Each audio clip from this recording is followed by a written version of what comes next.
On one of the heaviest travel days of the year, the anticipation of flying home was tinged with anxiety over Wednesday's Pan Am 103 disaster.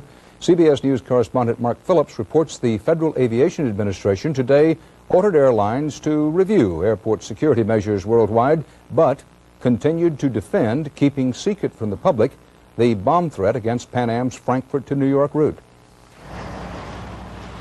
Whatever the crash investigation turns up, the Federal Aviation Administration isn't taking any chances. It's issued another security alert to airlines and airports here and overseas.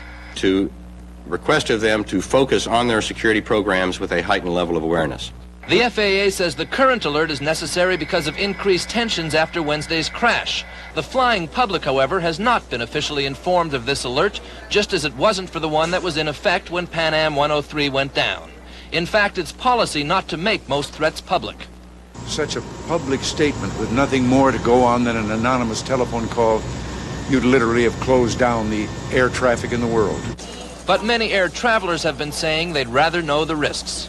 If the true concern is for the safety of everybody, then the word should have been spread and everybody should have known about it. They owe a duty to people to tell them so that you can make an informed decision. If you want to fly, you can fly. The FAA says it gets threats every day, in fact, an average of 2 threats a day.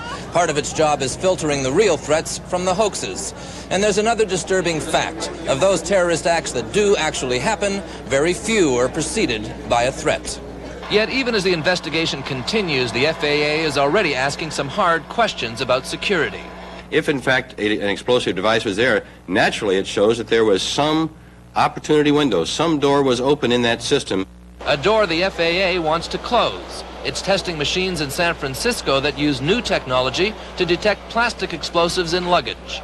It's difficult to tell whether a shape in an X-ray picture is a block of explosive or a block of cheese. Another company in Boston is working on a device that actually sniffs out non-metallic bombs which passengers might be carrying. Just the suggestion that a terrorist bomb caused the Pan Am crash may speed the development of these machines and make such attacks more difficult in the future, whether the public is aware of the threats or not. Mark Phillips, CBS News, Washington. West Germany began a criminal investigation today to determine whether a bomb was planted aboard Flight 103 in Frankfurt. And CBS News correspondent Alan Pizzi today checked out Frankfurt airport security in the wake of that telephone bomb threat. The FAA says it did respond to the threat, but security was stepped up at Frankfurt Airport. Pan Am, for instance, X-rayed all checked baggage, hand-checked all carry-on baggage, notified all their counter and gate personnel. But at the Frankfurt check-in for Pan Am Flight 103 today, none of the checked baggage was X-rayed for bombs. The security check, which Pan Am officials insist is adequate, is based on checking boarding passengers against luggage. One body matched to every bag. If a bomb got on board Wednesday's ill-fated Flight 103, it probably went through this kind of security check. Does the bag belongs to you? Yes, that's right. Was packed by yourself? Yes. Always under your control since you packed this? Some passengers are singled out for more detailed examinations, for reasons security officials won't discuss. But if a terrorist is able to lie and is willing to die, there seems little to stop a bomb going on board. Pan Am was reportedly told by Israeli security specialists 2 years ago that its security was dangerously lax. The Israeli company said Pan Am ignored the report and fired them. But airline officials disputed that and said security changes were made. Passengers checking in for today's flight also dismissed terrorist threats. I'm not going to let something like that terrify me and keep me from going somewhere besides Germany or traveling on a boat or driving. If I'm going to fly, then I'm going to fly, and if something happens, then it was my time.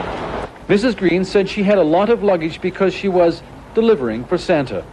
The German equivalent of the FBI has started an investigation to try to find out if a bomb was placed aboard Pan Am 103 in luggage checked here.